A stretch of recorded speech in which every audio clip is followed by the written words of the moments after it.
May lihim na sandata ang Ukraine. Hindi pa ito nakita noon at talagang nakamamatay.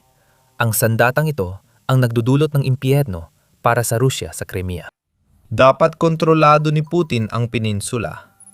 Pero habang sunod-sunod ang pag-atake sa koridor na panlupa ng Crimea, humihina ang kanyang kontrol kumpara dati. Ang RR-280 ay naging isang libingan. Handa nang kunin ang Crimea na dating imposibleng palayain. Pero ngayon ay tiyak nang mangyayari dahil kay Morrigan. Ang mga pamilyar sa mitolohiya ay kilala si Morrigan bilang diyosa ng digmaan, kapalaran at higit sa lahat, pagbabago. Iyan ang gustong gawin ng Ukraine sa Crimea matapos ang mahigit 10 taon ng ilegal na pamumuno ng Russia doon. Isang pagbabago sa kapalaran ng isang bahagi ng teritoryo na walang sinuman ang nagakala na muling mahahawakan pa ng Ukraine. Ang Morrigan ay hindi lang pangalan, kundi mensahe mula sa langit na mahalaga sa estratehiya ng Ukraine para ihiwalay ang Crimea bilang paghahanda sa paglaya nito. Hindi namin alam ang tungkol dito noong napasailalim sa pag-atake ang Crimean Land Bridge. Ngayon alam na natin dahil ito sa 412 Nemesis Brigade. Naglabas ang brigada ng isang video sa Facebook na nagpapakita kung ano talagang kayang gawin ng Morrigan drone. Ang sandatang panggit ng distansya na ito ang nagbibigay daan sa Ukraine na paulanan ng atake ang Crimea sa mga pangunahing daanan na nagsusuplay sa mga mananakop na Ruso. Nasusunog ang gamit militar at hindi na magamit ang mga pangunahing ruta ng supply. Lumipad sa himpapawid ang diyosa ng digmaan at nagdulot ng malaking pinsala sa Russia. Perpektong unit ang brigada ng Nemesis para ilantad ang drone na ito dahil mahalaga ang papel nito sa pagbuo nito. Iniulat ng United 24 Media na ang Morrigan ay kasamang dinevelop ng brigada na nagpapahiwatig na ang drone na ito ay dinisenyo para sa partikular na layunin ng muling pagbawi ng Crimea. Alam ng brigada ng Nemesis kung paano saktan ng Russia sa likod ng kanilang linya. Ginawa ang Morrigan ayon sa espesipikasyon. Dinisenyo ito upang maging kasing nakamamatay hanggat maaari at gawing mga daan patungo sa impyerno ang mga kalsada sa mga sinakop na teritoryo. Makikita na ng lahat ang resulta. Makikita sa mga larawan ng Nemesis Brigade kung paano inatake ng Morrigan drone ang mga truck militar ng Russia sa RR-200 at 80 Novorossiya Highway. Makikita natin sa mga kuha mula mismo sa mga drone na nagpapahiwatig na sila ay mga FPV drone na may mas mahabang abot kaysa sa karaniwang nakikita sa unahan. Ipinakita sa atin ng Morrigan sa video, pero hindi pa rin nahayag ang mga lihim ito. Ang tampok dito ay ang mga pag-atake, kung saan paulit-ulit na tinutukan at winasak ng Morrigan ang targets. Tinawag ng Nemesis Brigade na game changer ang drone at mahirap itong kabulaanan.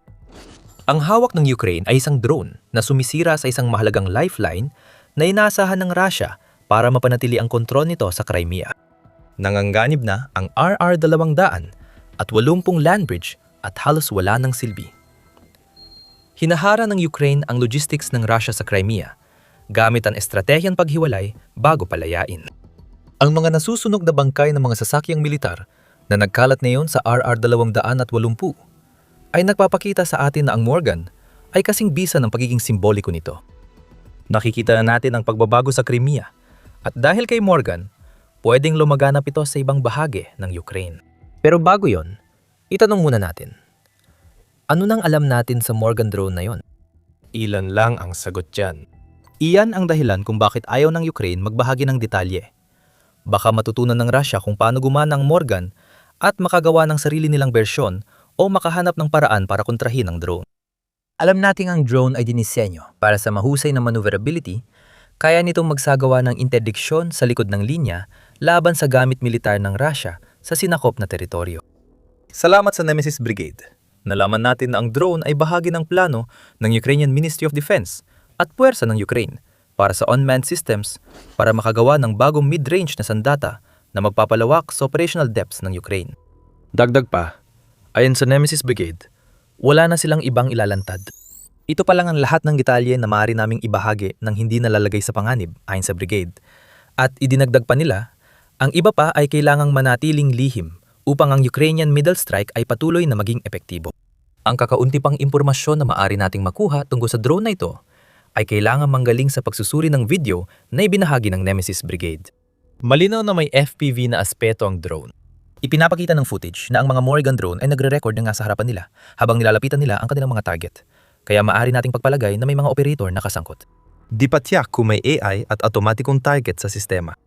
Di natin alam gaano kalakas ang armas ng Morrigan, pero malinaw na kaya nitong sirain ng mga tangke at sasakyang militar.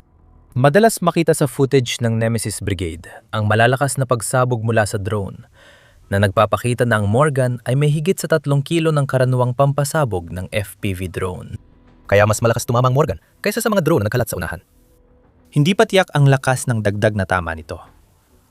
Kinukuha pa ng Business Insider ang detalye mula sa pagsusuri ng Nemesis Brigade video.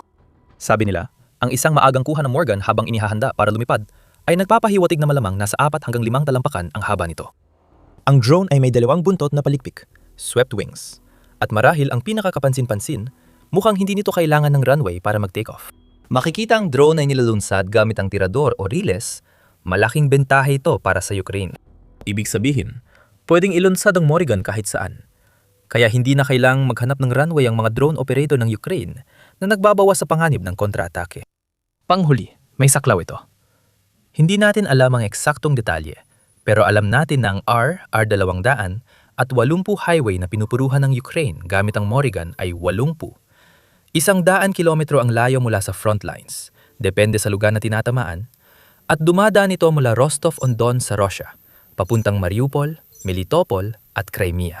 Kaya maaari nating ipalagay na may saklaw ito na hindi bababa sa 120 kilometro. Pero sa ngayon, ito lang ang alam natin o maaari nating pagbatayan.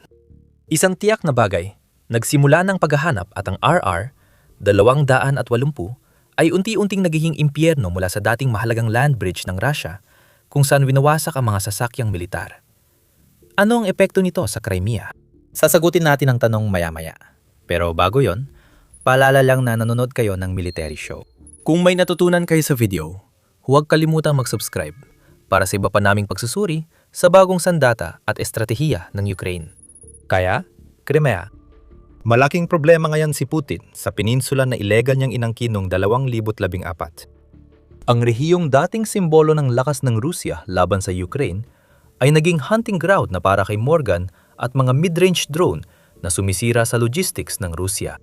Habang nagsasalita tayo, isinasagawa ni Morgan ang paghahanap ng target sa logistics mula Mariupol hanggang Crimea ayon sa Nemesis Brigade at nakasira ng 12-12 ng truck at gasolinahan ng Rusya sa RR200 at 80 nitong mga nakaraang linggo. Ang corridor na yon ay parang itim na butas na tinatapon na ng logistics ng Rusya para mamatay. Isang tunay na highway papuntang impyerno dahil alam ng bawat sasakyang dumadaan ngayon na maaari itong maging susunod na target ng drone na ipinangalan sa isang mapagigante at galit na Diyosa. Umepekto ng estratehiya ng Ukraine na paulit-ulit na pinupuruhan ang mga logistics ng Rusya sa kahabaan ng highway na ito. Ayon sa New Voice of Ukraine, noong Hunyo 4, sinabi ng Azov Brigade ng Ukrainian National Guard na nakabalik na sila sa Mariupol, na sinakop ng Rusya mula nang magsimula ang pananakop ni Putin. Dahil sa seri ng pag-atake noong Abril at Mayo, nakontrol ng unit ang himpapawid sa lugar. Hindi pa sumusulong sa lupa ang mga puwersa ng Ukraine, pero hindi naman nila kailangang gawin yon. Kontrolado na ng Ukraine ang himpapawid sa Mariupol, kaya may daan sila papunta sa RR200 at 80 na nagawa nitong gawing impyerno ang highway. Noong Mayo, hindi bababa sa 17 beses inatake ang mga truck ng gasolina at militar ng Rusya sa maikling kalsada sa pagitan ng Melitopol at Crimea. Sa Sevastopol, Crimea, may rasyon na ng gasolina. 20 litro lang bawat tao. Dahil nasusunog ang supply na dumadaan sa Crimean Land Bridge. Mas kahanga-hanga pa ang mga bilang ng Center for European Policy Analysis o CEPA. Ayon dito, ipinapakita ng pagsusuri na tinamaan ng Ukraine ang higit 100 at 25 truck sa Crimean Land Bridge, karamihan ay nawasak noong Mayo. Malubang pang matagalang epekto ng kampanya, pero yon sa CEPA, hindi pa ito masukat. Dagdag pa nito, halos lahat ng lohistika ng Russia para sa Timog na Harapan at Crimea ay dumadaan sa lupa. Kung maputol ang kalsada at riles, tiyak may pinsala. Yan ang punto. Ito ang programang pagkaparalisa sa lohistika. At may epekto na ito. Naglaan ang Ministry ng Depensa ng Ukraine ng $113 milyon sa bagong programa na humikayat sa mga drone operator na sirain ang mga sasakyang logistika ng Russia at pangunahing puntirya ang RR280. Alam ng Ukraine na kapag naputol ang lohistika, maubusan ng gasolina ang mga Ruso sa Crimea na kailangan nila sa depensa. Wala nang ligtas na likuran ng mga Ruso ngayon. Tiniyak ng mga drone tulad ng Morrigan na mangyayari ito. Desperado na ang Rusya sa pagpapanatiling bukas ng RR-200 at 80 para matuloy ang supply sa mga tropa sa Crimea, Melitopol at Mariupol. Noong Mayo, 30 nang tuloy-tuloy ang pag-atake ng Ukraine sa RR-200 at 80 iniulat ng UNM na may ilang pagbabago sa paggamit ng highway mula sa komandang Russia. Ipinatupad na ang 120 kph speed limit at gabi na bumiyahe ang mga konvoy ng militar ng Russia. Naglagay ng Russia ng electronic warfare system sa highway para subukang iligaw ang Morrigan at iba pang drone ng Ukraine. Pag-ususapan natin ang speed limit. Hindi 120 km bawat oras ang pinakamataas na bilis ng sasakyang militar sa RR-280. Sabi ng UNM, iyon ang pinakamababa. Linawin natin. Plano ng Russia para sa RR-280 ay patakbuhin ang military convoy ng mabilis at delikado sa dilim. Umaasang di sila mahahabol ng drone ng Ukraine. Sa tingin namin, hindi ito gagana. Parang totoong buhay ang pelikulang Speed. Bawal bumaba sa 100 at 20 kilometro bawat oras o sasabog ka. Asahan mong magkakaroon ng mga aksidente. Bukod pa sa mga pag-atake ng drone sa tinatawag na Highway to Hell na nag-uugnay sa Russia at Crimea. Isa pang solusyon ay ang tuluyang pag-iwas sa RR-200 at 80 na ayaw ng Russia. Mahalaga ang RR-280 dahil dito direktang nakakapagpadala ng supply ang Russia sa 3 sinakop nitong teritoryo. Hindi na opsyon ito dahil sa Morgan, lalo na sa mga convoy na gustong umiwas sa delikadong biyahe sa gabi. Walang naging pagpipilian ng Russia dahil sa malalaking pag-atake sa RR-200 at 80 na pilitan ang makarasya na gobernador ng Kherson Region na si Vladimir Saldo na ipasarang bahagi ng highway noong Mayo 21. Sabi ng Business Insider, naghahanap daw ngayon ng alternatibo ang mga opisyal ng Russia sa mga sinakop nilang teritoryo. Isa sa mga alternatibong gusto magpilitang gamitin ng Russia ay ang tulay ng Kerch. Noong Hunyo 1 nagbahagi ang UKR-Inform ng pahayag mula kay Dmytro Pletnyuk, tagapagsalita ng hukbong dagat ng Ukraine. Sa palagay ko, darating ang panahon na mapipilitan sila. Wala silang magagawa kundi simulan ang pagdadala ng mapanganib na kargamento sa tulay ayon kay Pletnyuk. Dagdag pa niya, may seryosong limitasyon sa pagpapadala ng gasolina at transportasyon ng tren. Para sa kaligtasan at dahil sa pinsalang tinamo ng Crimean Bridge noon. Kung gagamitin ng Russia ang Kerch Bridge sa halip na RR-200 at 80 para magdala ng gasolina, malinaw itong senyales ng matinding desperasyon. Bakit? Dahil may dahilan kung bakit itinigil ng Russia ang paggamit ng tulay na iyon para sa layuning iyon noong 2024. Dalawang pag-atake ng Ukraine noong Oktubre 2020 at Hulyo. 23 ang malubhang sumira sa tulay. Kaya napagpasyahan ng mataas na pamunuan ng Russia na masyadong delikado ang maghatid ng kargamentong militar sa tulay na iyon. Pinatunayan ng Ukraine na tama ang Russia noong Hunyo 2025 nang pasabugin nila muli ang tulay gamit ang underwater explosives na tinarget ang mga pangunahing suporta. Simula noon, hindi na umatake ang Ukraine sa tulay ng Kerch. Hindi na nila kailangan gawin yun dahil wala nang gamit militar ang tulay. Kung muling gagamitin ng Russia ang tulay ng Kerch para solusyonan ang RR-200 at 80 na problema, magiging target ulit ang mahalagang koneksyon ng Russia at Crimea. Halos $5 bilyong na proyekto ay maaring mawala, sumisimbolo sa laban ng Ukraine kontra Russia sa Crimea. Ipinapakita nito ang estratehiya ng Ukraine na pagputol ng koneksyon. Talunan ng Russia kahit anong piliin nito. Sakop ng Morrigan at ibang mid-range drone ng Ukraine ang lahat ng alternatibong ruta. At sa bawat pag-atake na natatapos ng Ukraine, lalo pang naiiwan sa pagkakahiwalay ang mga puwersa ng Russia, pati na rin ang humigit kumulang 800,000 na sibilyang Ruso na nasa Crimea. Inihahanda ng lahat para sa paglaya. Bago tayo magpatuloy, mahalagang makita muna ang mas malawak na konteksto ng paglitaw ni Morgan sa digmaan sa Ukraine. Ang meron ng Ukraine sa Morgan ay ang pinakabagong dagdag sa dumaraming arsenal ng mga medium-range na drone na ginagamit nila para pahinayin ng Russia sa mga sinakop na teritoryo. Ipinaliwanag na namin ang halaga nito ng talakayin ng logistics lockdown program na nadulot ng pagkasira ng maraming truck ng Russia sa RR-280. Sabi ng United 24 Media, hindi lang logistics ang concern ng Ukraine sa mid-range na pag-atake. Tinututok din ang air defense ng Russia. Noong Marso at Pebrero, nakasira ang Ukraine ng humigit kumulang 300 unit ng Russian air defense bawat buwan. At sinundan pa ito ng pagsira ng panibagong 250 unit noong Abril.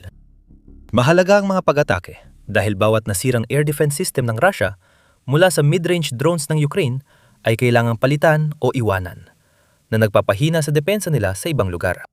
Nagbubukas ng ligtas na aerial corridor sa mga sinakop na teritoryo, kaya mas malalim at malakas makaatake ang Ukraine sa mas maraming target. Iyan ang nangyayari ngayon sa RR 280. Naging highway papuntang impyernong lugar dahil sa estratehiya ng Ukraine na alisin ang air defense ng Russia nitong mga buwan. Estratehiyang ito ay umaabot sa buong linya ng labanan dahil kaya na ng Ukraine banta ang likuran ng Russia gamit ang drone na umaabot ng 200 kilometro. Ayon sa Institute for the Study of War, ang mid-range na pag-atake ng Ukraine ay nagpapabagal sa Russia sa harapan, kaya halos walang halaga ang tagumpay ng mga tauhan ni Putin. Napilitan ng Russia na tumigil sa pag-usad. Bukod pa rito, ang labis na paghina ng likuran ay nagbibigay daan din sa Ukraine na magsagawa ng mga kontra-kontra-atake sa ilang piling bahagi ng harapan. Pinakamalinaw itong nakita sa Dnipropetrovsk noong Mayo, nang napalayan ng Ukraine ang halos 400 square kilometers na teritoryo mula sa Russia. Meron ding mga tagumpay sa ibang lugar, at lahat ng ito ay bunga ng isang estratehiyang panggit ng distansya na nagpapahina sa Russia sa likod ng harapan. Wala sa mga ito ang nangyayari ng aksidente. Ayon sa open source intelligence, nakapagsagawa ang Ukraine ng mahigit 1,000 geolocated na pag-atake sa likod ng Russia, ayon sa bagong tinig ng Ukraine. Tandaan, kumpirmadong mga pag-atake ito. Posibleng marami pang iba. 7% ng mga pag-atake ay sa air defense system, 20% sa transportasyon, at 35% sa imbakan ng gasolina, kagamitan at bala. Madali lang ang plano ng Ukraine. Alisin ang supply ng Russia sa likod para huminang mga sundalo sa harap.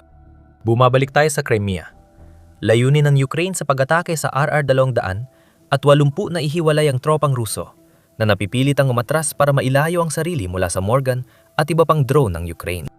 Hindi maglulunsad ng paglusob sa lupa sa Crimea ang Ukraine dahil delikado ito.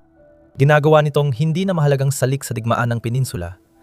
Pinaigting lang nito ang kontrol sa supply, kaya nagkakaroon ng kakulangan sa gasolina at iba pang problema. Ang kailangan ng gawin ng Ukraine ngayon ay panatilihin ang bilis ng kanilang pagkilos at pagkatapos ay magpatuloy mula roon. Ang matalinong estratehiya nito ay napapaniwala na ang mga dating nag-alalang walang pag-asang Ukraine sa paglaya ng Crimea. Isa sa kanila ay si retiradong US Army Europe Commanding General, Lieutenant General Ben Hodges. Kinumpirma niya ang sinabi natin ukol sa estratehiya ng Ukraine para sa Crimea. Mukhang simple, pero unang hakbang sa pagpapalaya ng Crimea ay ihiwalay ito. Putulin ang daan sa Yankoy at sirain ang tulay. Pangalawa, siguraduhin hindi magamit ng mga Ruso ayon kay Ojik. Simple man ang estratehiya, pero mahusay itong sinusunod ng Ukraine. Naputol ang mga kalsada at di makahanap ng alternatibo ang Russia kahit anong pilit. Tatagurin ang tulay ng Kerch kung gagamitin ito ng Russia para sa militar sa oras ng desperasyon. Unti-unting nagiging teritoryong limitado ang gamit ng Russia ang Crimea, pang-missile at drone attacks lang laban sa mga lungsod ng Ukraine. Ganito palalayain ang Crimea. Hindi sa hukbong magmamartsa sa peninsula, kundi sa kampanya ng pag-isolate para mapagtanto ni Putin na di na sulit ang ginagawa nila. Ang Morgan drone ay bagong bahagi lang ng matagal ng kampanya ng Ukraine sa Crimea. Mahalaga ang pagkaputol ng land bridge ng Russia sa kampanya at pagbabago ng labanan sa peninsula. Sinisiyasat pa namin ang estratehiyang ito sa isa pang video, kaya panoorin ninyo para makita kung gaano kalapit ang paglaya ng Crimea ngayon. Kung nagustuhan mo ang video, mag-subscribe sa The Military Show para updated ka sa susunod naming uploads. Salamat sa panonood.